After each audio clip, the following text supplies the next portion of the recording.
क्रांति की शुरुआत जो है वो दूसरों से उम्मीद रखकर नहीं होती है। क्रांति की शुरुआत होती है खुद क्रांति बनने से।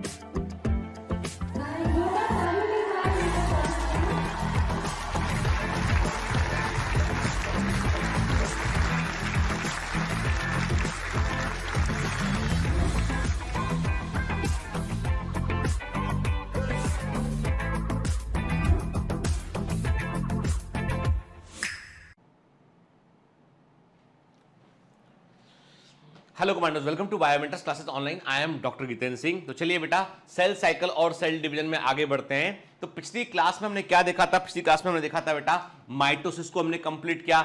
हमने सेल साइकिल का G1 फेज क्या होता है, S फेज क्या होता है, G2 फेज क्या होता है, सेल साइकिल का मॉलिक्यूलर कंट्रोल क्या होता है, सब अच्छे से हम एक बार पढ़ चुके हैं। ठीक है, और माइटोसिस को भी हमने अच्छे से समझा कि प्रोफेज में क्या होता है, मेटाफेज में क्या होता है, एनाफेज में क्या होता है और टीलोफेज में क्या होता है। एक एक स्टेप को हमने बड़े ध्यान से समझा और पढ़ा बेटा हमने। ठीक है ना? चलिए, तो अब आगे बढ़ते हैं इसमें हम। तो मैंने आपको पिछली क्लास में भी आपसे पूछा था, मैंने कहा था कि वो चेक पॉइंट्स क्या होते हैं जहां पर जो है वो सेल साइकिल का बड़ा इंपॉर्टेंट कंट्रोल यहां पर होता है। तो मैंने आपको बताया था वो चेक पॉइंट क्या होते हैं बेटा। वो होते हैं आपके कि जो है वो G1 से S के बीच में, G2 से M के बीच में और मेटाफेज से एनाफेज के बीच में हमको चेक पॉइंट्स देखने मिलते हैं। ठीक है ना? चलिए, तो ये जो चेक पॉइंट है ना बेटा, मानकर चलेगा ये एग्जाम के सबसे इंपॉर्टेंट क्वेश्चन में से एक है कि चेक पॉइंट कहां कहां पर होते हैं। This is very very important thing, याद रखिएगा आप। ठीक है ना? क्लियर? ठीक। फिर हमने जो है वो एनसीईआरटी की इमेजेस को देखा था, अर्ली प्रोफेज, लेट प्रोफेज, ठीक है, ट्रांजिशनल मेटाफेज एंड मेटाफेज के। तो ये जो इमेजेस एनसीईआरटी में रखी है उसमें प्रोफेज की, मेटाफेज की, एनाफेज की, टीलोफेज की, उन्हें ध्यान से देख लीजिएगा आप। ठीक है, हमने देखा था कि स्प्लिटिंग ऑफ सेंट्रोमेर कब होता है बेटा? सेंट्रोमेर का विभाजन या स्प्लिटिंग ऑफ सेंट्रोमेर होता है आपका एनाफेज में। मेटाफेज में क्रोमोसोम अपने आप को इक्वेटर पर अरेंज करते हैं और इक्वेटर पर अरेंज करने के लिए क्रोमोसोम एक प्रकार की गति दर्शाते हैं। अपने आप को इक्वेटर पर अरेंज करने के लिए क्रोमोसोम इक्वेटर की ओर मूव करते हैं, एक प्रकार का मूवमेंट करते हैं। उस मूवमेंट का नाम क्या है आप बताएंगे? आपको बताना है the name of the movement जो क्रोमोसोम अपने आप को इक्वेटर पर अरेंज करने के लिए करते हैं मेटाफेज अवस्था में। ठीक है, आपको यह भी बताना है वो कौन सी स्टेज है, वो कौन सी स्टेज है माइटोसिस की जिसमें हम क्रोमोसोम का नंबर और शेप दोनों का बेहतर प्रकार से स्टडी कर सकते हैं। We can study both number and the shape of the chromosome. ठीक है, आपको बताना है। फिर मैंने कहा था कि टीलोफेज जब शुरू होता है तो टीलोफेज के शुरू होने के साथ ही जो है वो उस समय साइटोप्लाज्म के अंदर भी परिवर्तन होने लगते हैं, साइटोप्लाज्म के अंदर भी जो है वो चेंजेस आने लगते हैं। और ये चेंजेस किस लिए होते हैं? ये होते हैं साइटोप्लाज्म को डिवाइड करने के लिए होते हैं। मतलब कैरियोकाइनेसिस के खत्म होने के पहले पहले ही साइटोकाइनेसिस की बिगिनिंग हो चुकी होती है एट दी टीलोफेज स्टेज। ठीक है, क्लियर? फिर हमने एक एनिमेशन देखा था जिसमें हमने सारी अलग अलग अवस्थाओं को हमने लेवल किया था। हमने कहा था कि क्या देखो है ना, इस ये क्या है बेटा? देखो ये प्रोमेटाफेज, मेटाफेज, एनाफेज है ना। ठीक, then it is the telophase के टीलोफेज हुआ बेटा ये। एंड देन इसके बाद क्या होगा? इसके बाद होगा ये साइटोकाइनेसिस होगा ये, है ना। ठीक है, देखिए प्रोफेज देख रहे हैं आप, प्रोफेज। देन इसके बाद ये आ गया आपका लेट प्रोफेज, है ना, प्रोमेटाफेज, ठीक है, metaphase, anaphase and then telophase. इसको भी देखा था हमने अच्छे से। ठीक है, फिर हम समझ गए थे कि माइटोसिस के सिग्निफिकेंस पर हमने बात किया था और हमने कहा था कि mitosis is the main division of the growth. यदि जाइगोट से एम्ब्रियो बनाना है तो माइटोसिस करना पड़ेगा। क्लियर? चलिए, अब थोड़ा आगे बढ़ते हैं, अब बात करते हैं हम साइटोकाइनेसिस के ऊपर बात करते हैं क्या होता है। कि मैंने कहा था division of nucleus is the karyokinesis and division of cytoplasm is the cytokinesis. तो इसका मतलब क्या होता है बेटा? इसका मतलब होता है it involves the division of cytoplasm. इसमें कोशिका द्रव्य का विभाजन होता है। It involves the division of cytoplasm, इसमें कोशिका द्रव्य का विभाजन होता है। और याद रखना बेटा, एनिमल्स में ये सेल फरो मेथड से होता है और प्लांट्स में ये सेल प्लेट मेथड से होता है। शुरू में लिख चुके थे हम, है ना। मैंने कहा था आपसे कि याद है आपको एक फ्लो चार्ट बनाया था हम लोगों ने, तो मैंने कहा था एनिमल्स में ये सेल फरो मेथड से होता है और प्लांट्स में ये सेल प्लेट मेथड से होता है। तो इन एनिमल सेल में देखते हैं it is by the cell furrow method. In general, ध्यान से सुनिएगा कि बड़ा इंपॉर्टेंट स्टेटमेंट है बेटा ये। In general the preparation of cytokinesis begins at the metaphase. अब आप बोलोगे सर इसका मतलब क्या हुआ? अरे बेटा, जो न्यूक्लियर स्पिंडल एपरेटस बनता है ध्यान से मेरी बात सुना के, जो न्यूक्लियर स्पिंडल एपरेटस बनता है ना, वो जनरली सेल के बीचों बीच बनता है, और उसका जो इक्वेटर होता है ना, उसका जो इक्वेटर होता है वो सेल के को दो हिस्सों में, यानी दोनों सेल के उसके इक्वेटर के लेफ्ट और राइट बात करें, इक्वेटर के दोनों तरफ जो है वो सेल लगभग बराबर हिस्सों में बटी होती है। मतलब इक्वेटर पहली बाउंड्री बन जाता है जहां पर बाद में सेल प्लेट का फॉर्मेशन होता है। ध्यान रखिएगा, यानी जो एक इक्वेटर बना होता है ना, वो इक्वेटर जो है वो यानी पूरा का पूरा क्रोमोसोम डिवाइड कर गया, सब कुछ हो गया, उसके बाद जो इक्वेटर वाला हिस्सा होता है ना, वहां पर सेल प्लेट का फॉर्मेशन होता है प्लांट सेल में के। एनिमल सेल में ये वो जगह होती है जहां पर सेल फ्लो अंदर की ओर ग्रो करता है, अंदर की ओर ग्रो करता है। तो हमने क्या कहा कि मेटाफेज अवस्था में, यानी जब आपका कैरियोकाइनेसिस चल रहा होता है, उस समय मेटाफेज स्टेज में सेल अपने आप को तैयार कर लेती है, किसके लिए? वो प्रिपेयर कर लेती है साइटोकाइनेसिस के लिए, ठीक है। During which this cell organelles arrange themselves equally on either side of the equator, मतलब इक्वेटर को सीमा रेखा मानकर उसके लेफ्ट और राइट दोनों रहने, इक्वेटर के दोनों तरफ जो है सेल ऑर्गेनेल लगभग बराबर हिस्सों में बट जाते हैं, बराबर के। हालांकि ये डिस्ट्रीब्यूशन एग्जैक्टली इक्वल नहीं हो सकता है भाई। मान लीजिए 5 माइटोकॉन्ड्रिया हैं, 2 इधर चले गए, 3 उधर चले गए। मान लीजिए 11 गोल्जी कॉम्प्लेक्स है, तो 6 इधर चले गए, 5 उधर चले गए, तो डिवीजन एग्जैक्टली बराबर नहीं हो पाता है यहां पे, ठीक है। ड्यूरिंग एनाफेज ऑफ कैरियोकाइनेसिस, जब कैरियोकाइनेसिस का एनाफेज होता है, उस समय ए dense body develop at the middle of the equator, equator के ठीक बीच में एक डेंस बॉडी डेवलप होती है, जिसे मैंने कहा आपसे ये है इक्वेटर, ठीक है। इक्वेटर है ना, ठीक है। ये इक्वेटर है आपका, न्यूक्लियर स्पिंडल एपरेटस है, ये हो गया इक्वेटर, ये हो गया बेटा इसका इक्वेटर हो गया इसका, ये क्या हो गया? ये इसके पोल हो गए, और ये पूरा क्या है? ये माइटोटिक स्पिंडल है, ठीक है। क्रोमोसोम अपने आप को इक्वेटर पर अरेंज करेंगे, लेकिन एनाफेज में क्या होगा? एनाफेज में क्रोमोसोम पोल की ओर मूव करेगा, एनाफेज में क्रोमोसोम पोल की ओर मूव करेगा, ऐसे मूव कर रहा है, ठीक है। तो इस समय क्या होता है? इस समय इक्वेटर के ठीक बीच में यहां पर एक डेंस कलर की बॉडी बनती है, इसको हम बोलते हैं मिड बॉडी, इसे बोलते हैं हम मिड बॉडी कहते हैं, ठीक है, ठीक है। A dense body develop at the middle of the equator, इसको मिड बॉडी कहते हैं। Then the cell membrane develop a constriction which deepens, के अब क्या होता है कि सेल मेम्ब्रेन मिड बॉडी की तरफ अट्रैक्ट होने लगती है। तो एक काम करते हैं हम, एक काम करते हैं, इसको हम ऐसे समझते हैं, इसको हम समझो बात करके, मैं दिखाता हूं दोबारा पहले वाला साइड, चिंता नहीं कीजिए। ये एक एनिमल सेल है, ठीक है। इस एनिमल सेल में ये न्यूक्लियर स्पिंडल एपरेटस बना हुआ है, इसमें है ना, समझने के लिए हम डायग्राम डालते हैं,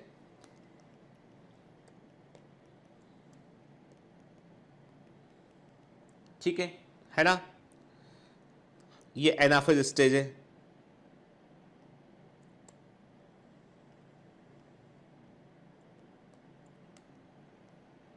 ठीक है ना। यहां पे एक डेंस कलर का बॉडी बना, डेंस बॉडी दिखाई पड़ा हमें, इसको क्या बोला हमने? इसको हमने बोला मिड बॉडी बोला, इसको हमने मिड बॉडी कहा इसको हमने, ठीक है।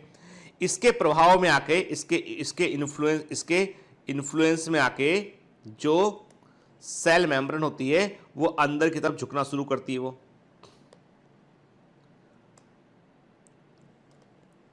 ठीक है ना। और ये डेवलपमेंट, ये डायरेक्शन क्या होगा इसका? सेंट्रीपिटल, यानी टुवर्ड्स सेंटर की ओर जा रही है मेम्ब्रेन के, और मेम्ब्रेन लगातार डीप होती रहेगी और एक पॉइंट पर मिल जाएगी तो साइटोप्लाज्म 2 हिस्सों में बट जाएगा। देखिए क्या लिखा है इसमें, देखिए क्या लिखा है, this cell membrane develops a constriction which deepens, this constriction is known as cell furrow, इस कॉन्स्ट्रिक्शन क्या बोलते हैं? संकुचन को सेल फरो कहते हैं। इट डेवलप सेंट्रीपिटली, सेंटर की ओर ग्रो करता है ये। At the end of telophase of karyokinesis, के कैरियोकाइनेसिस की टीलोफेज के अंत में ये फाइनली सेल को 2 हिस्सों में डिवाइड करता है, दोनों फिर से फ्यूज कर जाते हैं। मतलब जैसे कैरियोकाइनेसिस खत्म हुआ, साइटोकाइनेसिस भी ऑलमोस्ट खत्म हो जाता है, ठीक है ना। The volume of daughter cell is half of the mother cell, daughter cell का वॉल्यूम मदर सेल का ठीक आधा होता है, और इस तरह की साइटोकाइनेसिस को हम सेल फरोइंग बोलते हैं। देखो ना बेटा क्या होगा इसमें, ये क्या देख रहे हो आप? ये देख रहे हो आप एनाफेज, ये आप देख रहे हो एनाफेज देख रहे हो। मेरी बात ध्यान सुनना, हटके गलती मत करना। प्रोफेज, मेटाफेज, एनाफेज, टीलोफेज, इनका संबंध कैरियोकाइनेसिस से है, साइटोकाइनेसिस से इनका संबंध नहीं है। हम इनको क्यों जिक्र कर रहे हैं? हम बोल रहे हैं कि यहां पर ये घटना घट रही है, मतलब न्यूक्लियस के अंदर यदि एनाफेज चल रहा है तो साइटोप्लाज्म में क्या हो रहा है? न्यूक्लियस में यदि मेटाफेज चल रहा है तो साइटोप्लाज्म में क्या हो रहा है, हम उसको कंपेयर कर रहे हैं। अरे भाई ऐसी बात समझ लो ना कि 1947 में हमारे देश को आजादी मिली, ठीक है, हमने कहा 1947 में हमको इंडिपेंडेंस मिला, लेकिन उस 1947 में अमेरिका में कुछ और हो रहा होगा, ब्रिटेन में कुछ और हो रहा होगा, ठीक है ना, ऑस्ट्रेलिया में कुछ और हो रहा होगा, फ्रांस में कुछ और हो रहा होगा, जर्मनी में कुछ और हो रहा होगा। मतलब यह है कि 1947 में हमारा देश आजाद हुआ, बिल्कुल सही बात है, ठीक, लेकिन 1947 में बाकी देशों में भी कोई कोई घटनाएं घटी होंगी। तो वो मैंने कहा ना, मान लीजिए हम कहते हैं 1947 में जो है अमेरिका में एक खोज हुई, कोई एंटीबायोटिक खोज निकाला, तो यहां देश आजादी प्राप्त कर रहा था, वहां वो एंटीबायोटिक खोज रहे थे। दैट मे बी पॉसिबल है कि नहीं। वैसी वाली बात है कि न्यूक्लियस के अंदर एनाफेज चल रहा है, साइटोप्लाज्म में क्या चल रहा है, वो एक अलग घटना है, लेकिन हमने दोनों का टाइम फ्रेम सेम मैच कर लिया हमने। तो हमने क्या कहा यहां पे, हमने कहा कि जो है यदि एनाफेज में देखा तो हमें मिड बॉडी डेवलप होता दिखाई पड़ा, जो जिसमें कि जो है मेम्ब्रेन अंदर की ओर डीप होना शुरू, अंदर की ओर आना शुरू हुआ मेम्ब्रेन। और एक लेवल के बाद क्या होगा, एक लेवल के बाद बेटा क्या होगा, समझो बात को यार, है ना, कि थोड़ा मन लगा के पढ़ोगे तो मजा आएगा, है ना, ठीक है, नहीं तो मैं बोलता रहूंगा आपको समझ में आएगा नहीं कुछ, ठीक है ना। ये देखो अंदर डीप हुआ डीप, ठीक है, जैसे टीलोफेज खत्म होने को हुआ, जैसे टीलोफेज खत्म होने को हुआ तब क्या हुआ, जैसे टीलोफेज खत्म होने को हुआ ये ऐसे फ्यूज कर गया फिर दो हिस्सों में, और ये क्रोमोसोम कहां पहुंच गया, क्रोमोसोम पहुंच गया यहां पे क्या बन गया, ये पूरा न्यूक्लियस एक बन गया, यहां एक न्यूक्लियस बन गया, है ना, ठीक है। इस तरह के साइटोकाइनेसिस को हम सेल फॉलोइंग कहते हैं, ठीक। अब बात करते हैं प्लांट्स में सेल प्लेट मेथड की बात करते हैं कि कोशिका पट्ट विधि क्या होती है, सेल प्लेट मेथड क्या होता है, तो याद रखिए प्लांट्स में सेल वॉल कहां पर बननी है, कि the plane and place of cell wall formation is determined by the microtubules के, यानी सेल वॉल फॉर्मेशन के लिए प्लेन और प्लेस का निर्धारण कौन करेगा बेटा, प्लेन एंड प्लेस को डिसाइड करेगा कौन, वो डिसाइड करेगा माइक्रोट्यूब्यूल के। तो प्लांट्स में साइटोकाइनेसिस सेल प्लेट मेथड से होती है।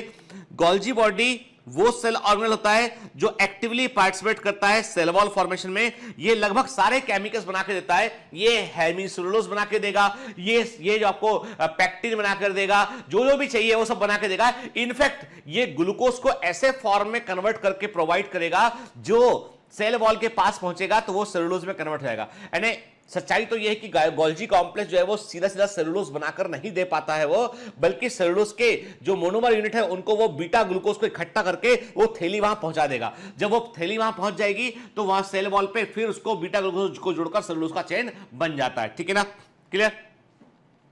It synthesize and secrete all those chemicals which are required for the cell wall formation के, ये उन सभी केमिकल्स को बनाता है गोल्जी कॉम्प्लेक्स जिनकी रिक्वायरमेंट सेल वॉल के फॉर्मेशन में होती है, और इन सभी केमिकल्स को वो थैलियों में पैक करता है, और उन थैलियों को हम फ्रेगमोप्लास्ट कहते हैं। और ये थैलियां उस जगह पर पहुंचती है जहां पर माइक्रोट्यूब्यूल ने प्लेन और प्लेस डिसाइड किया होता है, ठीक है। ये जगह क्या होती है, ये जगह होती है वो इक्वेटर ही वो जगह है, वो इक्वेटर पर डिसाइड किया हुआ उसने कि यहां पर लाके थैलियों को जमा कर लो आप, ठीक है, ठीक है। अब देखिए हमें दिखाए, अब इसमें एक गलती इस डायग्राम में, गलती ये बेटा इसमें कि इसमें जो डेवलपमेंट है, डेवलपमेंट जो यहां पे होता है वो डेवलपमेंट का जो डायरेक्शन होता है डेवलपमेंट का वो अंदर से बाहर की होता है, इसमें के डेवलपमेंट डायरेक्शन अंदर से, यानी सेंट्रीफ्यूगल डेवलपमेंट होता है यहां पे, ठीक है।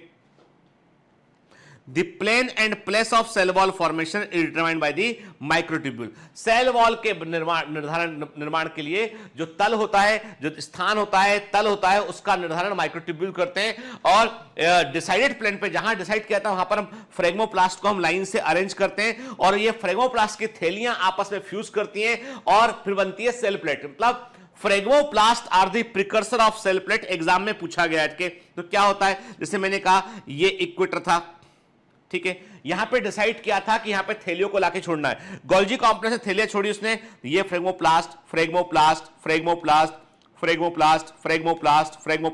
अरेंज हो गया, ठीक है। ये थैलियां आपस में फ्यूज कर गई, भाई वेसाइकल्स हैं, फ्यूज कर जाएंगे, तरल प्रकृति होती है मेम्ब्रेन की, फ्यूज कर गई, तो अब क्या बन गया यहां पे, हमने कहा यहां पर ये बन गया है एक सेल प्लेट बन गया है, क्लियर। फिर cell plate ultimately middle lamella में कन्वर्ट होगा। ध्यान से बात सुनना, सेल प्लेट मिडिल लेमिला में कन्वर्ट होगा, इसका मतलब यह है कि सबसे पहले जो वॉल लेयर बनती है, सबसे पहले जो वॉल लेयर बनती है वो मिडिल लेमिला बनती है, जो दोनों प्लांट सेल के लिए कॉमन होगी। फिर क्या होगा, मिडिल लेमिला की इस तरफ ये अपनी सेलुलोज की वॉल लेयर बनाएगा, ठीक है, ये सेल अपनी सेलुलोज की वॉल लेयर बनाएगी, फिर प्राइमरी वॉल बनेगी, ठीक है ना।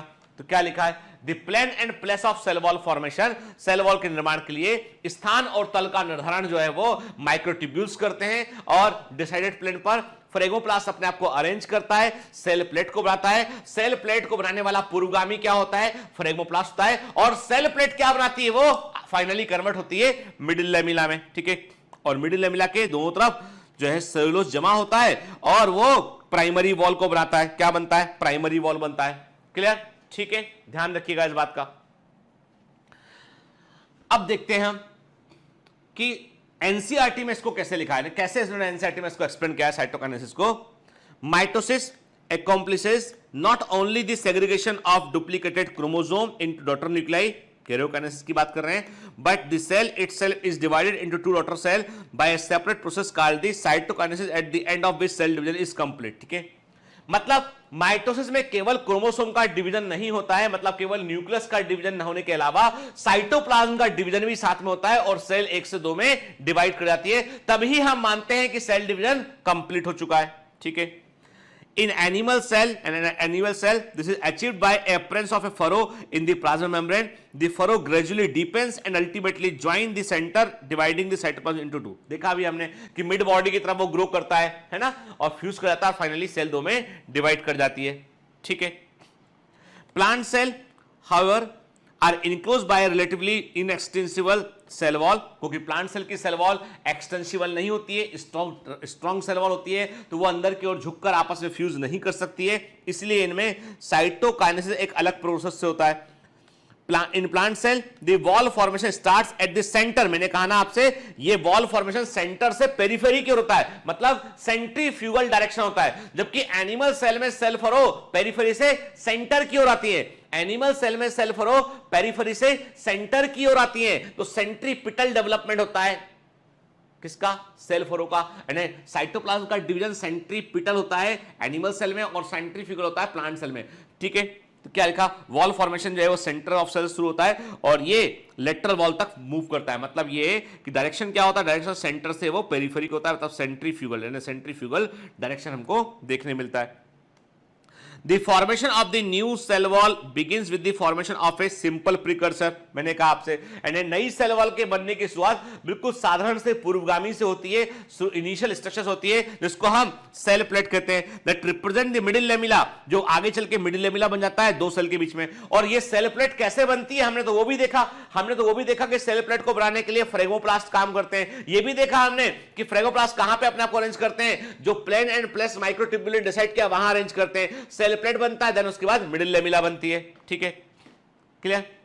At the time of cytoplasmic division, the organelle like mitochondria and plastid get distributed between the two daughter cell। भाई जो भी सेल ऑर्गेनेल्स हैं वो अपने आप को इक्वली, ऑलमोस्ट एग्जैक्टली इक्वल नहीं हो सकता है, पर ऑलमोस्ट अपने आप को बराबर बांटने की वो कोशिश करते हैं। ठीक है, in some organism karyokinesis is not followed by the cytokinesis. अब ये इंपॉर्टेंट है बेटा, एग्जाम के पॉइंट ऑफ व्यू से ये इंपॉर्टेंट है स्टेटमेंट। ठीक है,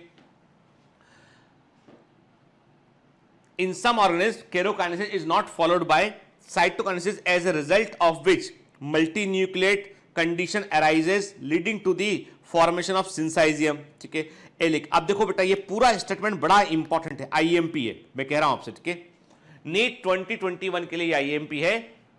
ठीक है, हो सकता है 2020 नीट में भी आ जाए वो। अब आपको बता दूं मैं कि नीट 2020 जो है वो उसके लिए अभी सुप्रीम कोर्ट का, आपने देखा होगा सुप्रीम कोर्ट का डिसीजन आया, उन्होंने कहा कि नहीं अब आगे और पोस्टपोन नहीं करेंगे इसको हम, और बच्चों का जो फ्यूचर है, जो एकेडमिक ईयर है वो हम 0 होना नहीं चाहते हैं। तो ऐसा देखिए, अब ये कोर्ट का डिसीजन सही है या गलत है, ये बोलने वाला मैं कोई नहीं होता हूं बेटा। क्यों कोई नहीं होता हूं मैं, क्योंकि कारण सिंपल सा ये है कि कोर्ट में जो डिसीजन देने वाले लोग हैं, जो बहस करने वाले लोग हैं, वो सब बहुत पढ़े लिखे विद्वान लोग हैं उठ के। तो मैं इतना ही बोल सकता हूं कि इंडिया में कोरोना के केसेस बड़ी तेजी से बढ़ रहे हैं, तो हमको अब एक काम करना पड़ेगा। हमको साथ देखिए, हमने जितना बढ़ना था आगे, अब कोई चीज को लगातार सस्पेंड करते रहना उसका सॉल्यूशन होता नहीं है। अब यह है कि सरकार को सोचना पड़ेगा, किसी की लाइफ पर ना बनाए। सरकार की जिम्मेदारी है कि हर नागरिक सेफ रहे, है ना बेटा। तो गवर्नमेंट को ऐसे अरेंजमेंट करने पड़ेंगे। अब प्रैक्टिकली गवर्नमेंट कितना कर पाती है, सरकार ने क्या करती है, अब ये तो वक्त बताएगा। लेकिन मेरा मानना ये है कि हर बच्चा जो नीट 2020 वाला है बच्चा है, उसको अपना खुद का ध्यान रखना पड़ेगा उसे, ठीक है।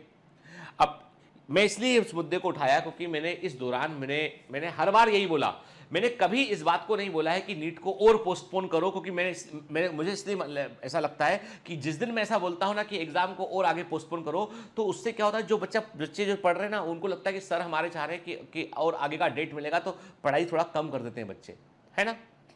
मैं मन से चाहता हूं कि मेरा हर देश का हर आदमी जो है सुरक्षित रहे, किसी को कोई तकलीफ ना हो, ठीक है। क्योंकि मैं खुद डॉक्टर हूं, मैं जानता हूं अच्छे से कि तकलीफ, बहुत बड़ी तकलीफ इसमें हो सकती है। लेकिन वो बात वही है ना कि मैंने कहा ना कि देखो, मेरे से बहुत बुद्धिमान लोग बैठे हुए सरकार के अंदर जो डिसाइड करे चीज़ों को। लेकिन इस दौरान मैंने कोई तरह का, मतलब मैंने ऐसा माहौल क्रिएट नहीं किया है कि आगे बढ़ जाएगा तो ऐसा होगा वैसा, क्योंकि मुझे मालूम है आगे नहीं बढ़ाना तो जो बच्चा पढ़ रहा है ना वो लूज कर देगा अपनी पढ़ाई को। क्योंकि मुझे अपने बच्चे का रिजल्ट देखना है, मुझे अपने बच्चों का रिजल्ट परफॉर्मेंस देखना है। आगे बढ़ जाता तो कोई बात नहीं, हम आगे और पढ़ते रहते हैं। लेकिन आगे नहीं बढ़ा है तो इसका मतलब ये है कि मेंटली बच्चा तैयार था कि हाँ इस तारीख को एग्जाम देना है हमको, ठीक है, ठीक है। बहुत सारे लोग जो है वो केवल ये मिशन, वो मैंने कहा ना आपसे पहले कि सरकार सब सोच समझ कर डिसाइड करती है कि करना क्या है हमें, कैसे करना है हमें, ठीक है।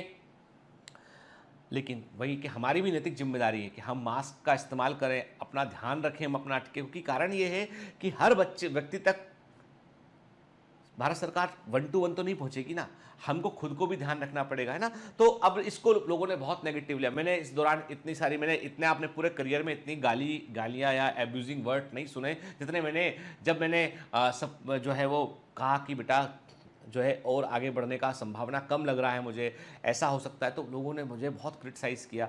और इनफैक्ट मैंने ये भी सुना कि लोग बोले कि ये भी बिक गया साला, ऐसे वर्ड, ये भी बिक गया साला, ये कोचिंग माफिया के थ्रू जो है वो ये चाहता है एग्ज़ाम हो जाए। अरे भाई कभी ना कभी तो एग्ज़ाम होगा ना कोई डेट को तो एग्ज़ाम होगा ना।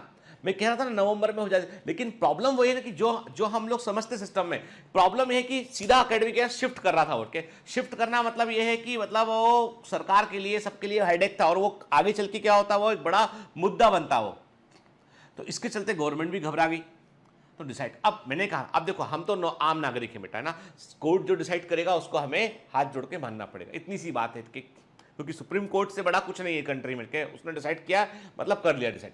अब हमको क्या करना है, हमको इस बात का ध्यान रखना है कि कोई भी डेट है, हालांकि आप 2021 के बच्चे हैं, लेकिन मैं एक बात कह रहा हूँ, कुछ बच्चे ऐसे जो यहाँ भी पढ़ रहे हैं कि जो वॉट एवर द सिचुएशन बेटा, हमें दिमाग में हमेशा रखना चाहिए कि हमको we should always prepare for all the possibilities, कि क्या क्या संभावनाएं हो सकती है, बढ़ा तो क्या होगा, नहीं बढ़ा तो क्या होगा। मतलब हमारे पास में वेज होना चाहिए, रास्ते होना चाहिए कई सारे, तो हम सफलतापूर्वक आगे बढ़ सकते हैं, ठीक है ना। तो मेरी बात को फिर से अदरवाइज, मैं देखो बेटा, मैं केवल और केवल अपने कमांडोज, अपने बच्चों के प्रति सोचता हूं, उनके परिवार के प्रति सोचता हूं, देश के प्रति सोचता हूं। मेरा किसी से कोई दुर्भावना, कोई भेद नहीं है कि मैं ऐसा बोलूं कि ऐसा होगा। क्योंकि देखिए, और जिन लोगों ने इस बात का एलिगेशन लगाया कि मैं कोचिंग माफिया के साथ मिला हूं या मेरा कोई, आप प्रूफ कर दीजिए कि मेरा कोई एसोसिएशन किसी भी कोचिंग माफिया से है, किसी भी कोचिंग माफिया से मेरा कोई कनेक्शन है, कोई मुझे जो है वो फंड करता है, आप प्रूफ कर दीजिए, मैं अगले दिन से बंद कर दूंगा, सब बंद कर दूंगा, ठीक है। कभी सामने भी नहीं आऊंगा आपके में।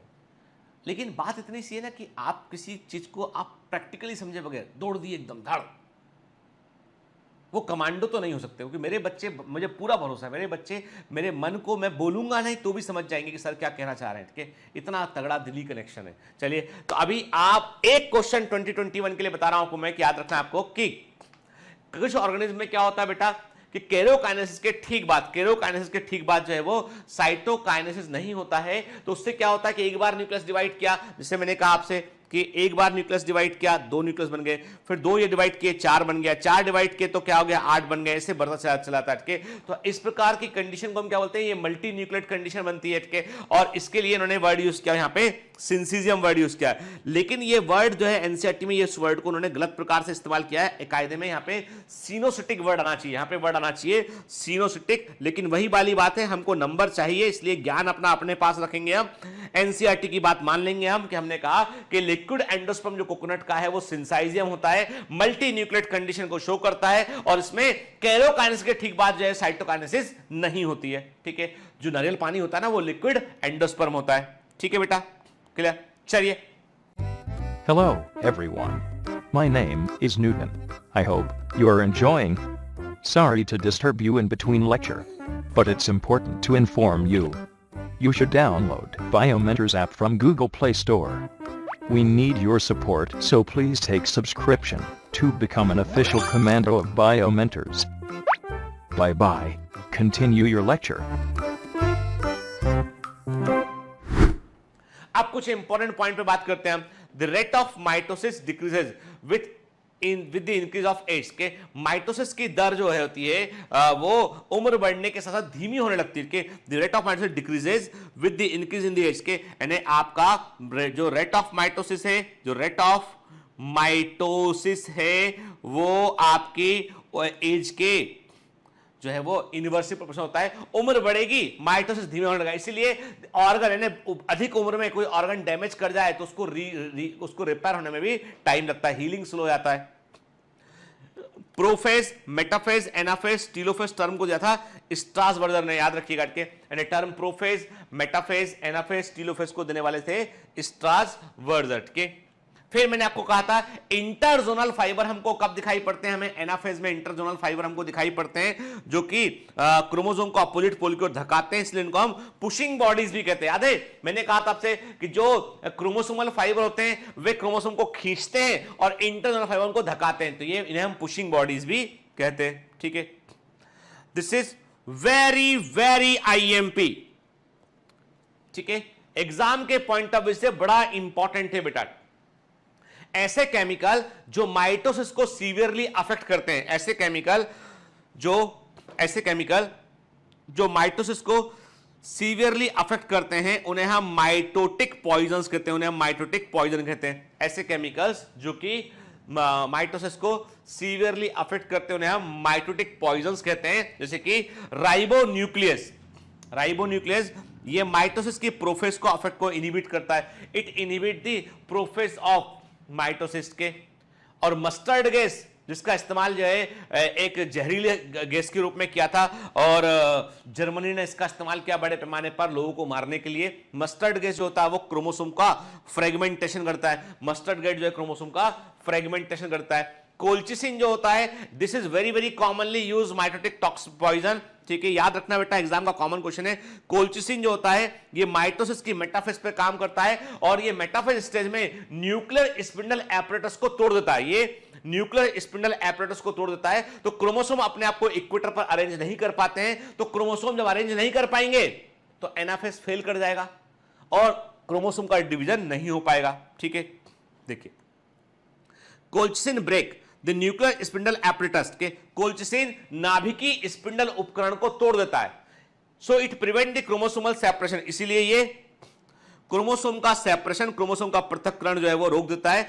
This brings endo duplication of chromosome number. इससे क्या होता है कि क्रोमोसोम नंबर जो है वो अंदर डबल कर जाता है। मतलब देखिए क्रोमेटिड डबल हुआ तो हम बोलते हैं क्रोमोसोम नंबर डबल हो गया। तो अब यहां पे क्या होता है, यहां पर अभी क्या हुआ बेटा, यहां पर जो है एक्चुअली में यहां पे स्प्लिटिंग ऑफ सेंट्रोमर नहीं हुआ, पर हम ऐसा मान लेते हैं कि मेटाफेज निकल गया है, मतलब आप क्रोमोसोम डिवाइड नहीं हुआ है इसका, तो हम ऐसा मान के चलते हैं कि इसे बोलते हैं एंडो डुप्लीकेशन। क्योंकि कायदे में मेटाफेज में क्रोमोसोम अपने आपको अरेंज करता, एनाफेज में क्रोमोसोम डिवाइड कर चुका होता है, यहां पे डिवाइड नहीं किया है, तो मतलब जो 2 सेल के क्रोमोसोम है वो एक ही सेल के अंदर प्रेजेंट रहेगा अभी।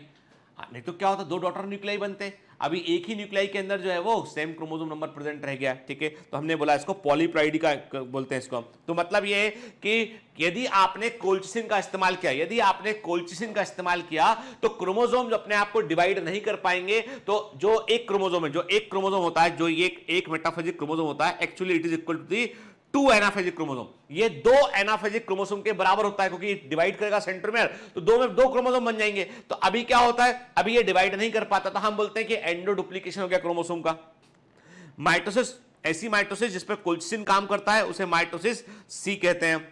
कोल्चिसिन जो है हमको कोल्चिकम लूटियम प्लांट, जो फैमिली लिलिएसी का प्लांट है, उसके सीड से मिलता है। वेरी वेरी आईएमपी, कोल्चिसिन हमको जो है कोल्चिकम लूटियम प्लांट के सीड से मिलता है और इसकी फैमिली है लिलिएसी। अब आप बोलोगे सर प्लांट में नहीं रोकता ये, अरे भाई बेटा, जो जहर पैदा करता है ना, वो जहर का इलाज भी रखता है, उस जहर का इलाज होता है। इनके पास में एक केमिकल होता है एंटी कोल्चिसिन, जो इसको बचाता है कोल्चिसिन के इफेक्ट से, ठीक है। माइटोजन वे केमिकल होते हैं जो माइटोसिस को इंड्यूस करते हैं, इसके उल्टे केमिकल भी होते हैं, माइटोजन बोलते हैं। तो अभी एक पॉइंट हम कोल्चिसिन के बारे में याद रखेंगे कि कोल्चिसिन एक ऐसा पॉइजन है जो प्लांट से मिलता है, कोल्चिकम लूटियम प्लांट से मिलता है, फैमिली लिलिएसी है प्लांट की, और ये क्या काम करता है, ये मेटाफेज पे काम करता है, न्यूक्लियर स्पिंडल एपरेटस को तोड़ देगा, क्रोमोसोम को डिवाइड होने से रोक देगा, और ये पॉलीप्लॉइडी की कंडीशन को क्रिएट करता है, ठीक है।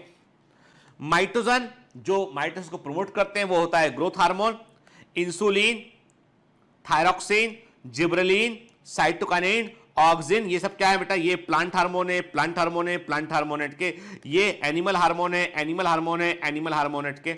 इसके अलावा temperature, steroid, lymphokines, epidermal growth factor, platelet derived growth factor, ये सब के सब ऐसे केमिकल होते हैं जो माइटोसिस को प्रमोट करते हैं, माइटोसिस को प्रमोट करते हैं, ठीक है, क्लियर। अब मैंने आपको ये भी कहा था, यदि आप चाहते हैं न्यूक्लियर, अब देखो बेटा, कुछ बड़े स्पेसिफिक माइक्रोस्कोप होते हैं जिनका, मैंने कहा आपसे कि लिविंग सेल में आपको यदि सेल डिवीजन समझना है तो आपको फेज कंट्रास्ट माइक्रोस्कोप इस्तेमाल करना चाहिए। आपको यदि केवल न्यूक्लियर स्पिंडल एपरेटस को ध्यान से समझना है तो आपको पोलराइजिंग माइक्रोस्कोप इस्तेमाल करना होगा, ठीक है। यानी स्पिंडल्स को देखने के लिए, नाभिकीय स्पिंडल उपकरण को देखने के लिए आपको पोलराइजिंग माइक्रोस्कोप का इस्तेमाल करना होगा, ठीक है। फिर मैंने क्वेश्चन किया था आपसे, मेटाफेज स्टेज में chromosome arrange themselves on the equatorial plate, chromosome अपने आप को इक्वेटोरियल प्लेट पर अरेंज करते हैं। इस काम के लिए, for this purpose they move towards equator, ये इक्वेटर की ओर मूव करते हैं। This movement is known as metakinesis और कांग्रेशन, इस मूवमेंट को हम मेटाकाइनेसिस कहते हैं या कांग्रेशन कहते हैं, इस मूवमेंट को, इस गमन को हम मेटाकाइनेसिस कहते हैं या कांग्रेशन कहते हैं, ठीक है। इन लेट प्रोफेज, तो ये मेटाकाइनेसिस कांग्रेशन मैंने आपको बताया हुआ था। लेट प्रोफेज में न्यूक्लियर मेम्ब्रेन ब्रेकअप होती है फ्रेगमेंट में, और ये एक्टिविटी साइक्लिन डिपेंडेंट काइनेस के प्रभाव में होती है, याद रखिए। लेट प्रोफेज में न्यूक्लियर मेम्ब्रेन का डिसेपर होना, ब्रेक हो जाना, फ्रेगमेंट में बढ़ जाना, ये एक्टिविटी साइक्लिन डिपेंडेंट काइनेस के प्रभाव में होती है, ठीक है। फिर बड़े बारीक से क्वेश्चन है और कभी कभी एग्जामिनर ऐसे सिली क्वेश्चन कर लेता है। मैं कहता हूं बेटा, मैं बिल्कुल कहता हूं आपसे कि देयर आर सम इंफॉर्मेशन जिनको एग्जामिनर कभी कभी पूछ लेता है, कॉमन जनरल नॉलेज की इंफॉर्मेशन। जैसे मैंने आपसे कहा कि एनाफेज में क्रोमोसोम अपोजिट पोल की ओर मूव करता है तो उसकी स्पीड क्या होती है, 1 माइक्रोमीटर पर मिनट, ये उसकी स्पीड होती है, ठीक है। जनरल एक एवरेज स्पीड की बात करें, एक एवरेज स्पीड की बात करें, ये स्पीड हमको देखने मिलेगा 1 माइक्रोमीटर पर मिनट के।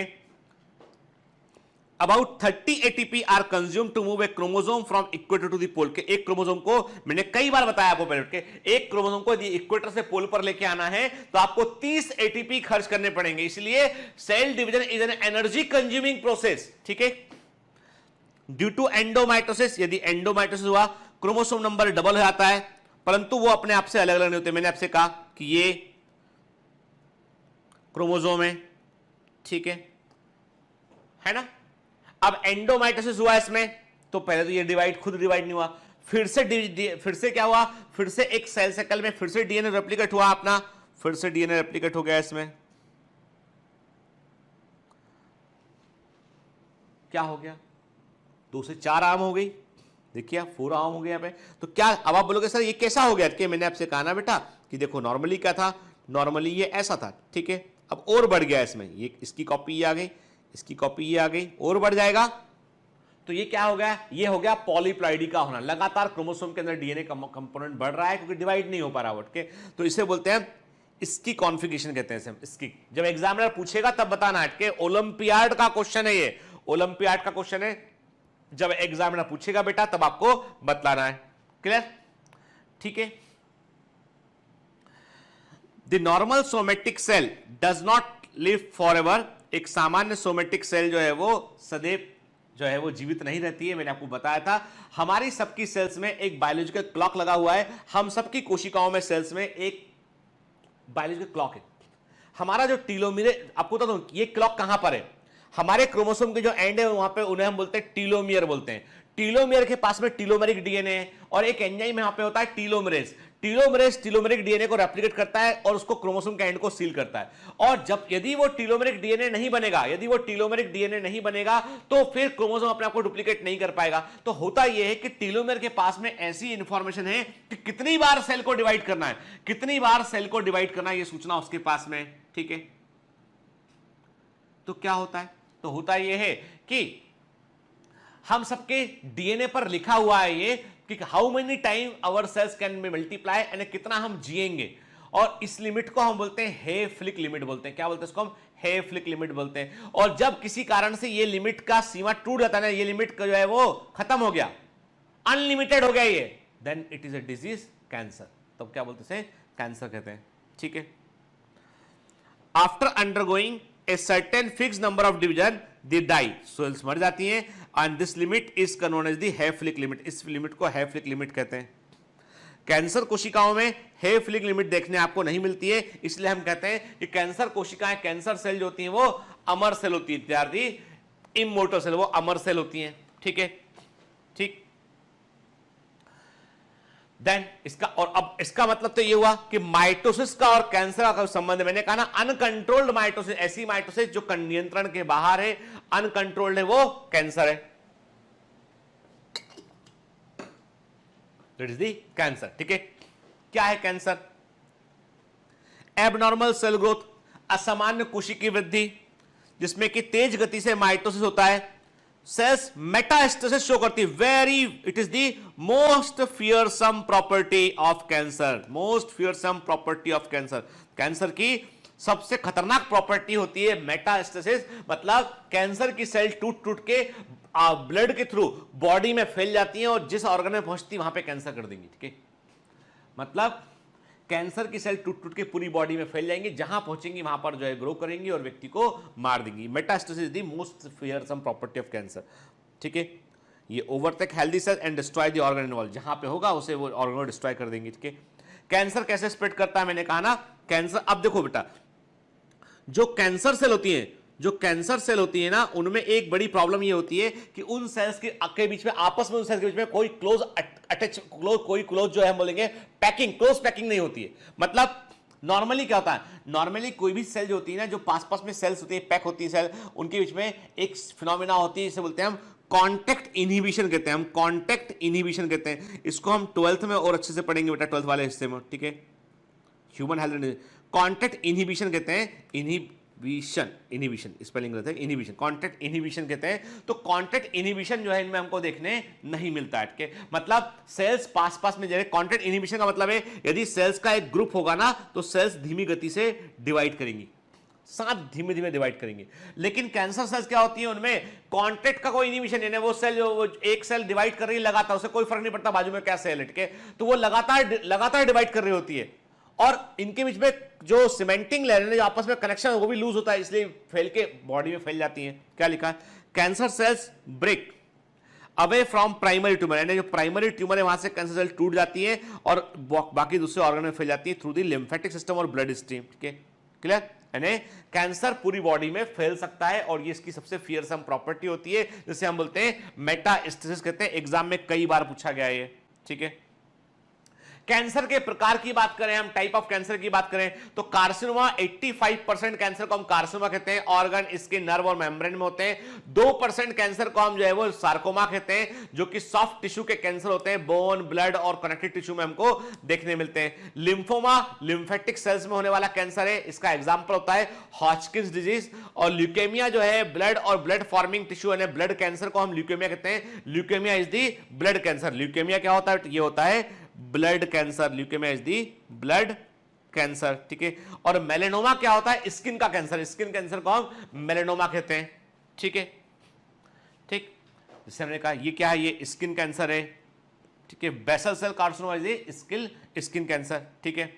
और स्किन कैंसर के लिए सबसे अधिक रिस्पॉन्सिबल जो रेडिएशन है वो अल्ट्रावायलेट रेडिएशन होते हैं, इसलिए आप देखोगे अंग्रेज लोग हमेशा सनस्क्रीन का इस्तेमाल करते हैं, दे ऑलवेज यूज सनस्क्रीन। आजकल हमारे यहां भी जो है वो सूर्य की रोशनी काफी तेज रहने लगी है, आजकल अल्ट्रावायलेट रेडिएशन बढ़ गया है पूरे एनवायरनमेंट में, तो हम लोगों को भी सनस्क्रीन इस्तेमाल करना चाहिए। यदि आप लोग धूप में जब निकलते हैं तो सनस्क्रीन इस्तेमाल करेंगे। और एक बात क्लियर कर दूं मैं, सनस्क्रीन का मतलब ये नहीं है कि केवल लड़कियां इस्तेमाल करें, ठीक है। ये सोच के मत सनस्क्रीन लगाइए कि इससे हम जो है वो चमकदार दिखेंगे, हाँ, कि हम जो है वो हमने सनस्क्रीन लगा दिया और उसके बाद हमने सनस्क्रीन लगा दिया और डिओ लगा लिया और फिर ऐसे कर लिया कि, तो ऐसा करने से कुछ नहीं होगा भाई, कुछ नहीं होता है। इस कंपनी पे एक लड़का है, पुणे का लड़का था, सच्ची खबर बता रहा, पुणे का लड़का था, उसने क्या किया, उसने जो है वो एक कंपनी पे केस लगाया, उसका दोस्त वकील रहा होगा, उसने केस लगाया कि भैया हमने तो बहुत सारे डिओ स्प्रे खरीदे, सारे वो जो एक ऐड आता था किसका कि वो स्प्रे लगाने के बाद एक लड़का था वो ऐसे करता है, ठीक है। फिर 25-50 लोग आते हैं आसपास उसके, तो उसने कहा मैं इसको लगाया और मेरे पास कोई नहीं आया। इंसान तो छोड़ो, जानवर भी मेरे पास नहीं आया। कंपनी गलत ऐड दी, विज्ञापन गलत दिया कंपनी ने, तो उपभोक्ता न्यायालय में लगाया उसने, कंज्यूमर कोर्ट में, कि misleading information through the advertisement. Court ने मामला सुना, कोर्ट ने कंपनी को बुलाया, बोला भैया ये वाला ऐड देना बंद करो, कोई दूसरा ऐड दो, है ना, और 5,000 रुपए का फाइन। इस लड़के को जो जिसको डिओ था इस पे का खर्चा किया वापस करो, 5,000 रुपए इसको कंपेंसेशन के रूप में मिलना चाहिए। सच में ऐसा हुआ, कंज्यूमर कोर्ट की न्यूज है। तो मतलब यह है कि आप ये मत सोचिए कि कुछ ऐसा कुछ होगा, कि ऐसा कुछ करने के लिए आपको अपनी पर्सनालिटी अच्छी करनी पड़ेगी, ऐसा कुछ करने के लिए आपको अपने व्यक्तित्व को उभारना पड़ेगा, ऐसा कुछ करने के लिए आपको अपना अचीवमेंट, अपना पर्सनल अचीवमेंट इंप्रूव करना पड़ेगा, ऐसा कुछ करने के लिए आपको सामने वाले की भावनाओं का भी ध्यान रखना पड़ेगा, ऐसा कुछ करने के लिए आपको एक बेहतर इंसान बनना पड़ेगा। तब आपको ऐसा करने की जरूरत ही नहीं पड़ेगी, तब आपको ऐसा करने की जरूरत ही नहीं पड़ेगी। समझ गए ना बात को? इसलिए बाकी तो समझदार हैं आप। मतलब मैं इतना बोलता हूं, ज्ञान को लेके इतना दौड़ जाते हैं वहां तक। अब इतना बता रहा हूं कि ऐसा मत सोचिए, ये सोचिए कि when you are applying sunscreen that is going to protect your skin from the ultraviolet radiation, ठीक है, दैट इज इंपॉर्टेंट, ठीक है। चाहे बॉयज हो गर्ल्स हो, इक्वली स्किन की सेंसिटिविटी ऑलमोस्ट इक्वल है, इसलिए जो है इसीलिए आप देखेंगे बहुत सारे गार्नियर, बहुत सारे प्रोडक्ट आ गए जो बॉयज के लिए, मेंस क्रीम, मेंस सनस्क्रीन, क्योंकि उन्हें मालूम है यदि वो नॉर्मल बोलेंगे तो आप सोचोगे लड़कियों की चीज क्रीम है, लेकिन मेंस लिखेंगे तो मतलब मेंस की क्रीम है। एक्चुअली मैन और फीमेल का क्रीम का कोई फर्क नहीं है, केमिकल में कोई बहुत बड़ा अंतर नहीं है उसमें, ठीक है, ऑलमोस्ट सेम है। तो SPF 30 एंड अबव इसका क्रीम लगाइए, ठीक है ना। इससे कम का जो क्रीम होता है वो इफेक्टिव नहीं होता है। SPF 50 इज बेस्ट, SPF 50 जो है वो इट इज बेस्ट, पर 30 से भी काम चल जाता है। कोई भी जो what ever brand is available, कोई ब्रांड नहीं कि इस कंपनी का लगाएंगे तो उससे ऐसा होगा, ऐसा कुछ नहीं है। सनस्क्रीन लगाना से आपका स्किन में जो मोल्स आते हैं, जो धब्बे आते हैं, और जो इसके अलावा क्या बोलते हैं इसको, जो स्किन कैंसर खतरा होता है वो कम होता है। दूसरी बात ये होती है कि नॉन कोमेडोजेनिक लगाइए, मतलब ऑयल बेस्ड है, जो वाटर बेस्ड क्रीम होती है वो लगाएंगे तो मुहासे कम होंगे, ऑयल बेस्ड क्रीम लगाएंगे तो मुहासे ज्यादा होंगे, ठीक है ना।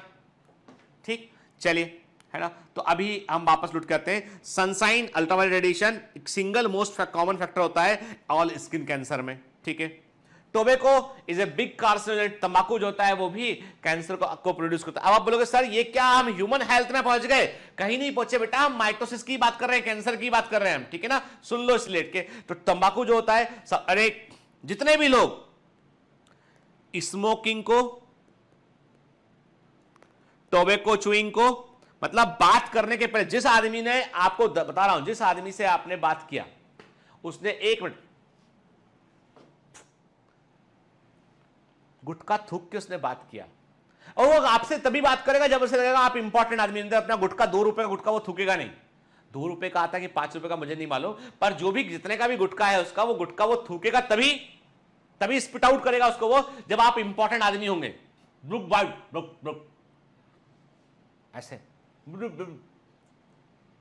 ये जो है ना जिनको लगता है कि ये कूल है, बहुत अच्छा है, इससे हम मतलब मैन वाली फीलिंग आती है, महामूर्ख हैं आप, मानकर चलिए आपके, आप एम फॉर मेल नहीं है, आप एम डबल एम स्क्वायर, महामूर्ख, कैंसर को मुंह में लेके घूम रहे हैं, गुटखा थूक के उन्हें अच्छा लगता है,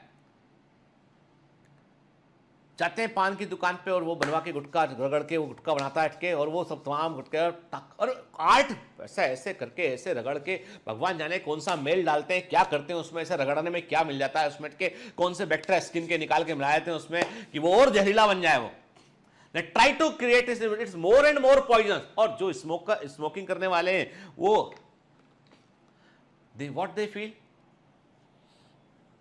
स्टाइल। इससे बड़ा बेवकूफ आदमी मैंने कोई दिखा नहीं कि यहां पे क्या है, ये बहुत खतरनाक चीज है ये। एक तरफ तो उस पर आग लगी हुई है सामने, पीछे से तो उसमें ये यहां देखिए, यहां पे पीछे से अब शक करते हैं आप, धुआं निकल रहा है उसमें, इतनी खतरनाक चीज है, जहर भरा है उसके अंदर, उसको भर रहे हैं लंग्स के अंदर, फेफड़े के अंदर, और खुश हो रहे हैं। क्यों? फिल्म में देखा वो हीरो ऐसे पीता और ऐसे सिगरेट ऐसे फेंकता है। अरे हीरो उसको ऐसा करने के लिए वो करोड़ों रुपए लेता है, ठीक है, असली जिंदगी में पीता भी नहीं होगा, यदि पीता भी है तो उसका नुकसान ना भाई। तो कूल दिखने के लिए क्या करेंगे? मतलब आजकल की जनरेशन को यह समझ में नहीं आ रहा है कि कूल दिखने के लिए फूल क्यों बने हम। अभी विनोद विनोद विनोद, अरे भैया ऐसा विनोद की मेरे वीडियो में कई, मैंने सडनली देखा कि मेरी टीम ने बोला सर पता नहीं कोई विनोद है, वो विनोद विनोद आ रहा, कई बच्चे ब्लॉक हो गए उस चक्कर में, विनोद चक्कर में ना। चैनल हमारी टीम तो देखती, कोई स्पैमिंग कर रहा है तो ब्लॉक करते हैं, हमें नहीं मतलब है कि दुनिया में क्या ट्रेंड चल रहा है, हमको ये पता है कि भैया हमारे नीट की तैयारी कैसे चल रही है, यदि आप हमको स्पैम करेंगे हम ब्लॉक करेंगे इमीडिएटली, ठीक है। हमें नहीं मालूम है कि विनोद थारू कौन है, ठीक है, लेकिन विनोद विनोद विनोद विनोद इतना विनोद किया लोगों ने कि वो प्राइम मिनिस्टर बोल रहे हैं तब भी नीचे विनोद विनोद विनोद भरे जा रहे हैं, और मजा आ रहा लोगों को विनोद विनोद करने में। भगवान जाने कौन सा बड़ा विनोद ना हुआ, कैंसर हो गया, वो डर ग्रो करा, पूरा देश विनोद विनोद करा। अरे इतनी शिद्दत से तुमने जय हिंद बोल दिया होता है ना, इतनी शिद्दत से तुमने बोल दिया होता मेरा भारत महान, इतनी शिद्दत से तुमने बोल दिया होता कि आज से मैं अपने आसपास साफ सफाई रखूंगा, तो देश सच में नंबर 1 पे पहुंच जाता है। नहीं, लेकिन आपको वो नहीं बोलना है, आपको क्या बोलना है? Vinod Vinod Vinod, I am Vinod. मतलब मूर्खता की एक लिमिट होती है, उसे बोलते हैं ना, मतलब एक सीमा रेखा वो भी क्रॉस हो गई। देश समझ में आता है कि 100 करोड़ लोग हैं एकदम फालतू। क्यों? फॉरेन के यूट्यूबर बोल रहे हैं who is Vinod, what is this Vinod. भैया तो मतलब तुमने है ना पूरी दुनिया में पूरे 7 अरब लोगों में विनोद विरोध कर दिया। अरे कोई अच्छा काम कर लेते दादा, ठीक है, तो चलो आगे वापस विनोद से वापस उठ के, है ना, आप कौन है विनोद नहीं मालूम हमको। अब तंबाकू जो है वो एक खतरनाक, इसलिए प्लीज जो भी लोग आपके आसपास में हो उनको जरूर समझाइए, एक बार बोलने का फर्ज बनता है अपना, ठीक है, और खुद तो इस फेर में पड़ना ही नहीं है, ठीक है ना। देखिए आप ना, मैंने बहुत केसेस देखे हैं, जब मैं बैतूल के पास पाडर हॉस्पिटल में मेरी ड्यूटी लगी थी 15 दिन के लिए, वहां पर कैंसर के काफ़ी केस आया करते थे। इसमें मैंने ऐसी हालत देखी कि आदमी जो है ना, मतलब मरने से बचने के लिए जबड़ा कट रहा है, जॉ पूरा निकाल रहे हैं, मतलब वो डॉक्टर का हाथ ही नहीं छोड़ रहा हो, घर वाले पूरे बाहर, मतलब परेशान, गरीबी है कुछ नहीं, और वो उसमें गुटखा में फंसा के मुंह में जो है वो कैंसर कर लिया बेचारे, गरीब से और गरीब हो गए, जमीन भी बिक गई, छोटी मोटी जमीन थी वो भी बिक गई। नहीं है, बहुत गलत है के, है ना। तो कैंसर में सबसे पहले क्या होता है, सबसे पहले जो है वो ये इस प्रकार का स्पॉट बनेगा यहाँ पे, फिर फाइब्रोसिस होगा, मुंह खोलने में, जिसको जो गुटखा खाता है और थोड़ा मुंह नहीं खोल पा रहा वो, मतलब वो पहला स्टेज में तो वो आ चुका, मतलब कैंसर होने की लेवल तक पहुंच गया आदमी, मुंह खोलने में तकलीफ होने लगी गुटखा खा के, मतलब ये है कि फाइब्रोसिस अंदर हो चुका है, अब वो अगला स्टेज वही है कैंसर होने का उसमें, ठीक है। खैनी, वो कई लोगों को एक हैबिट होती है, वो दंत मंजन होता है, एक काला दंत मंजन, बिको बजरंती दंत, बहुत से ऐसे आते हैं मंजन के, उनको लेते हैं और मसूड़ों पर रगड़ते हैं, किस पे? गम्स पे। उसमें मजा आता है, बहुत मजा आता है उसमें लगता है उसको गम्स से रगड़ने लगता है उसको कि ये जो ना वो केमिकल जो है वो आपके गम्स के थ्रू जो है ब्लड बारीक बारीक वो होते हैं, स्किन होता है, अंदर जाता है तो वो अच्छा फील करते हैं। आधा घंटा मंजन करते हैं, बता रहा हूं, बिलीव मी, 40 मिनट 30 मिनट तक वो मंजन को मसूड़ों पर रगड़ते रहेंगे, और वो बहुत खतरनाक है, बहुत खतरनाक कैंसर करता है वो, ठीक है। अब हम कहते हैं कि दो जीन्स, ऐसे जीन्स जो कैंसर में इन्वॉल्व हैं, कार्सिनोजेनेसिस का मतलब होता है कैंसर प्रोड्यूस होने के, यानी कैंसर प्रोड्यूस होने की प्रोसेस को, the process by which the cancer is produce is known as the carcinogenesis, and the chemicals which are responsible for cancer production is known as carcinogen. वो chemical जो carcinogen, वो chemical जो cancer produce करते हैं हम carcinogen कहते हैं हम, ठीक है। तो दो तरह के जीन होते हैं, एक होते हैं ऑन्कोजीन होते हैं, ये कैंसर जीन होते हैं जो कि कैंसर के लिए रिस्पॉन्स होते हैं, मतलब ये जीन वो होते हैं जो सेल को अनकंट्रोल्ड डिवीजन की ओर प्रमोट करते हैं। तो ऑन्कोजीन वे जीन होते हैं जो कैंसर को करते हैं, कैंसर के लिए रिस्पॉन्सिव होते हैं। एक होते हैं रिप्रेसर जीन होते हैं या ट्यूमर सप्रेशन जीन होते हैं, जैसे कि हमने पढ़ा था P53 जीन के बारे में पढ़ा था हमने कि ये P53 प्रोटीन को प्रोड्यूस करता है जो कैंसर को होने से रोकता है, उठ के। तो इनमें क्या होता है, इनमें इनहिबिटरी फंक्शन होते हैं और ये कैंसर को रोकते हैं, ये कैंसर को रोकने का काम करते हैं, ठीक है, क्लियर। ऑन्कोजीन कोई भी ऐसा जीन, ठीक है, जिसमें कोई ऐसा प्रोटीन बनाने की इंफॉर्मेशन होती है जो कैंसर को इंड्यूस करता है, जो ऐसा प्रोटीन आता है जो सेल साइकिल का मॉलिक्यूलर कंट्रोल फेल कर देता है, जो सेल साइकिल को लगातार डिवाइड करने के लिए प्रमोट करता है, तो उसे क्या बोलते हैं, हम ऑन्कोजीन बोलते हैं। तो oncogene is any gene that encode a protein able to transform cell into a cancer cell, ठीक है ना। Most oncogene are derived from the normal cell. अब होता क्या है कि ये देखिए क्या होता है कि कभी कभी क्या होता है, कभी लाइफ में आपने देखा होगा ऐसी घटनाएं भी घटती, हम सुनते हैं कि किसी कोई क्राइम घटा, उस क्राइम में घर का ही मेंबर इन्वॉल्व था, किसी बाहर वाले ने कोई अपराध किया, घर का आदमी को उसने इन्वॉल्व कर लिया। जैसे मैंने क्या देखा है, मैंने देखा है कि जो नशा करने वाले लोग होते हैं ना, जैसे परिवार में मान लो दो भाई हैं, माता पिता हैं, ठीक है, बहन है, 5 लोग घर में रहते हैं। एक भाई को जो है नशा करने की हैबिट लग गई है, वो क्या करता है, वो बाहर जाके नशा करता है। नशा करने वाला अपना एक माफिया होता है जो नशा करवाने का काम करता है, ठीक है, वो फंसाते हैं ट्रैप में, नशे में फंस गया आदमी, फिर पैसा कम पड़ेगा, उसको घर का सामान चोरी करके बेचना शुरू करेगा उठ के, फिर किसी दिन जो है उसको नशे की बहुत तलब लगेगी और वो फंस जाएगा, उसके पास बहुत बड़ी उधारी हो जाएगी और वो चुका नहीं पाएगा। तो क्या करेगा, वो अपने घर के अंदर ही चोरी करेगा वो, ठीक है, अपने घर के अंदर ही अपराध करेगा वो। तो इसका मतलब क्या हुआ, घर का एक आदमी कमजोर पड़ गया था, इसीलिए उसको फंसा लिया किसी ने और वो नशे की हैबिट में आ गया। ऐसे हमारी बॉडी में भी कई सारे जीन होते हैं, हमारी सेल्स में कई सारे जीन होते हैं, उनमें से कुछ जीन ऐसे होते हैं जिनकी कमजोरी रहती है कि उनमें म्यूटेशन हो जाए तो वो कैंसर जीन बन जाएंगे, और ऐसे जीन को हम प्रोटो ऑन्कोजीन बोलते हैं। प्रोटो ऑन्कोजीन ऐसे जीन होते हैं जिनमें जो है वो कैंसर जीन में बदलने की संभावनाएं होती हैं। तो क्या लिखा है इसमें, most oncogene drive from the normal cellular gene, जिन्हें हम प्रोटो ऑन्कोजीन कहते हैं, जिनका product participate in the cellular growth controlling pathway, जिनके ये वो जीन होते हैं जो सेल के ग्रोथ पाथवे में को कंट्रोल करने का काम करते हैं, उसमें पार्टिसिपेट करते हैं। यदि इन जीन के अंदर उत्परिवर्तन हो जाए, इन जीन के अंदर म्यूटेशन हो जाए, मतलब नॉर्मल सेलुलर जीन जो सेल की मेटाबॉलिक पाथवे में रोल प्ले कर रहे थे, सेल साइकिल के कंट्रोल में रोल प्ले कर रहे थे, उन जीन में भी जो है वो म्यूटेशन हो जाए तो वो कैंसर जीन में कन्वर्ट हो जाते हैं, ठीक है। Activation of proto oncogene generally involve mutation. सामान्यतः जो प्रोटो ऑन्कोजीन है उसका एक्टिवेशन जो होता है, क्या होता है, इसको हम बोलते हैं पी ऑन्क बोलते हैं, शॉर्ट में इसको बोलते हैं पी ऑन्क, कई बार एग्जाम में ऐसे लिखा था पी ऑन्क, ठीक है। प्रोटो ऑन्कोजीन, इनमें म्यूटेशन होता है, जनरली ये पॉइंट म्यूटेशन होता है, क्रोमोसोमल ट्रांसलोकेशन होता है, क्रोमोसोम का एक हिस्सा टूट के गलत तरीके से जुड़ जाता है, वो उसके चलते क्या होता है, ये एबनॉर्मल प्रकार से, असामान्य प्रकार से व्यवहार करते हैं और ये कैंसर जीन में कन्वर्ट हो जाते हैं, ठीक है। 1977 में बिशप और वॉर्मस ने बताया कि नॉर्मल सेल के अंदर एक जीन होता है CSRC, जो प्रोटो ऑन्कोजीन है, और यदि इसमें म्यूटेशन होगा तो ये ऑन्कोजीन में बदल जाएगा। एविडेंस के साथ उन्होंने बताया, ठीक है।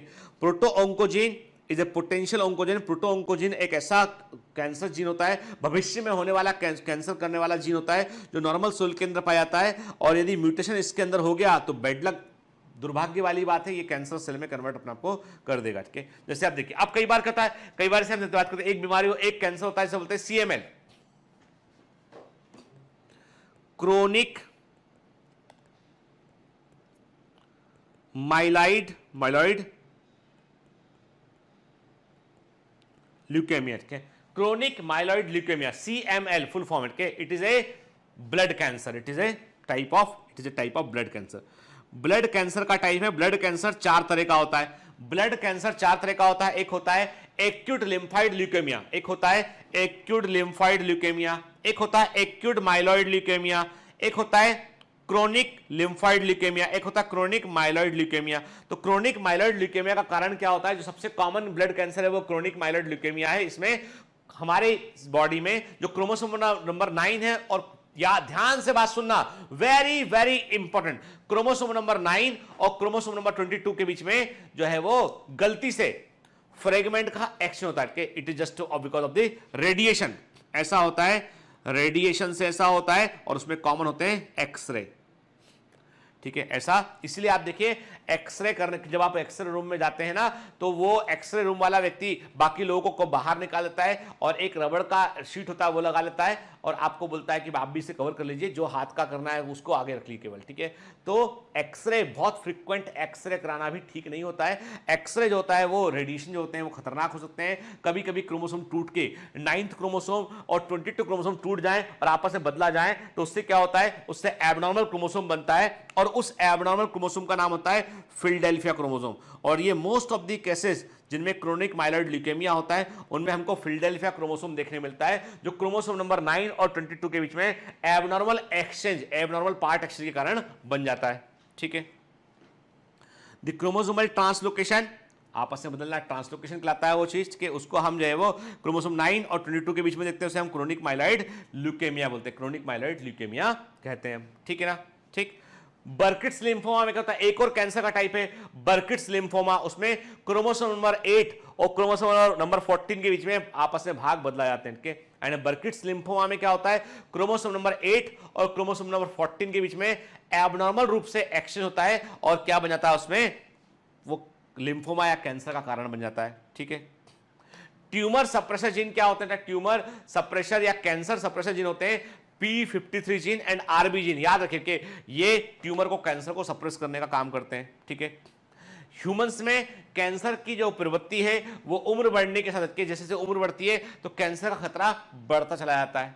ठीक है, ग्लोबल एंड कैंसर, आप देखिए ध्यान से सुनिएगा इस बात के, सबसे कॉमन है global cause of cancer, cancer के सबसे सामान्य कारण क्या है? वो है 30%, यानी 1/3 कैंसर जो है किससे होता है? वो होता है स्मोकिंग एंड अल्कोहल के इस्तेमाल से होता है, स्मोकिंग एंड अल्कोहल। ठीक है, 30 से 35% होता है अनबैलेंस डाइट से होता है। ऐसी डाइट जिसमें कार्बोहाइड्रेट कंटेंट काफी अधिक होता है वो भी कैंसर को प्रोड्यूस करती है।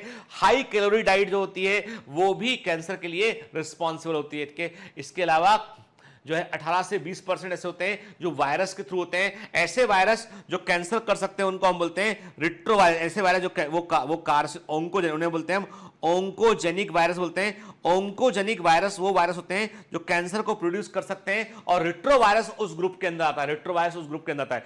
हेपेटाइटिस बी का वायरस लिवर कैंसर कर सकता है। ह्यूमन पेपिलोमा वायरस जो है वो कार्सिनोमा ऑफ सर्विक्स कर सकता है। ह्यूमन पेपिलोमा वायरस जो होता है वो क्या करता है? वो यूटेराइन कैंसर करता है, यूटेराइन कैंसर करता है, जिसे हम बोलते हैं carcinoma of cervix, CA cervix भी कहते हैं, सीए सर्विक्स भी कहते हैं, कार्सिनोमा ऑफ सर्विक्स करता है। ठीक है ना? हेपेटाइटिस बी का वायरस क्या करता है? वो जो है वो करता है आपका लिवर कैंसर, वो कर सकता है। ठीक है ना? क्लियर? फिर 18 से 20% कैंसर जो है वो हार्मोनल इंबैलेंस के कारण भी हो सकते हैं। 1% कैंसर ऐसे होते हैं जो पॉल्यूशन से होते हैं। 2% जो है वो ऑक्यूपेशन के चलते होते हैं। कोई व्यक्ति यदि धागे की कंपनी में काम करता है, धागे का थ्रेड उड़ता है और उसके अंदर जमा होता है तो लंग्स का कैंसर होने की संभावना होती है। तो ऑक्यूपेशन रिलेटेड 2% कैंसर होते हैं। ठीक है, मेन वायरस जो वायरस रिस्पॉन्सिबल है कैंसर के लिए उनको हम ओंकोजेनिक वायरस कहते हैं। तो इसमें है हर्पीज रिलेटेड वायरस के, जो हर्पीज वाले वायरस होते हैं ये भी कैंसर कर सकते हैं, ल्यूकेमिया कर सकते हैं, हॉजकिंस डिजीज कर सकते हैं, सर्वाइकल कैंसर कर सकते हैं, बर्किट्स लिम्फोमा। सर्वाइकल कैंसर में कौन सा वायरस रिस्पॉन्सिबल है? जो है वो ह्यूमन पेपिलोमा वायरस इसमें इन्वॉल्व होता है। ठीक है ना? देन इपिस्टीन वायर वायरस ये भी कैंसर कर सकता है। देन ह्यूमन पेपिलोमा वायरस किससे? सर्वाइकल कैंसर से जुड़ा होता है। एक बैक्टीरिया है, it is not virus, it is not virus, separate point है ये एक बैक्टीरिया है, हेलिकोबैक्टर पाइलोरी। ये स्टमक में ये एसिडिटी करता है। यानी हेलिकोबैक्टर पाइलोरी क्या करता है? स्टमक के अंदर जो म्यूकोसा लेयर होती है, जो म्यूकस लेयर होती है उसको खा जाता है और उससे व्यक्ति को एसिडिटी होती है, और एसिड के चलते क्या होता है? स्टमक में छाला पड़ता है, उसमें अल्सर होता है, और लंबे समय तक यदि स्टमक का अल्सर बना रहेगा तो वो स्टमक कैंसर का कारण बन सकता है। ठीक है, कैंसर के 7 वार्निंग सिग्नल होते हैं जिसको हम बोलते हैं कॉशन, ठीक है, CAUTION के कॉशन बोलते हैं, ठीक है।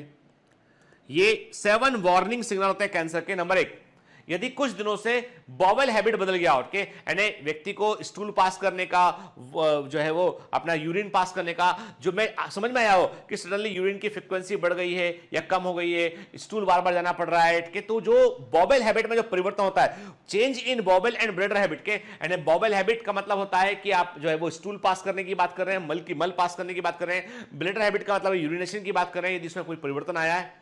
दूसरा, ए सोर दैट डज नॉट हील, कोई ऐसा घाव है जो ठीक नहीं हो रहा है, जिसको घाव के हुए काफी लंबा वक्त गुजर चुका है और उसमें हीलिंग नहीं हो पा रही है, दैट मे बी कैंसर, ठीक है।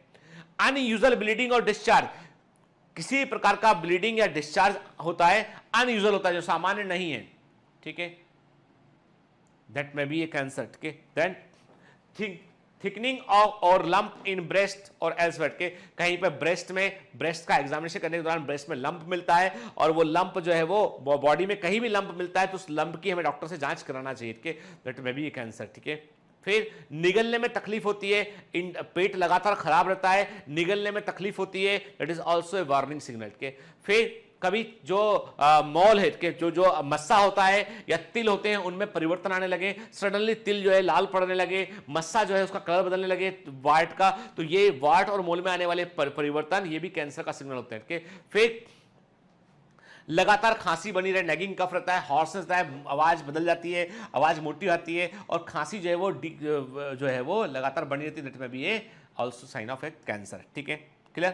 तो ये तो बात, अब कैंसर के बारे में बहुत डिटेल में हम बात करेंगे बेटा, कहां पर उसके डिटेल, बहुत डिटेल नहीं मतलब डिटेल में बात करेंगे हम कहां पर, ह्यूमन हेल्थ एंड डिजीज में, ठीक है। तो अभी जितना जरूरी था यहाँ पे वो मैंने आपको बतला दिया, जो इसका संबंध माइटोसिस के साथ में था, ठीक है, वो मैंने आपको बतला दिया।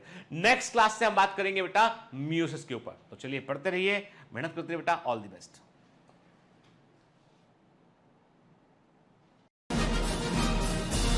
Hi. To become an official commando of Biomentors, join us at www.biomentors.online.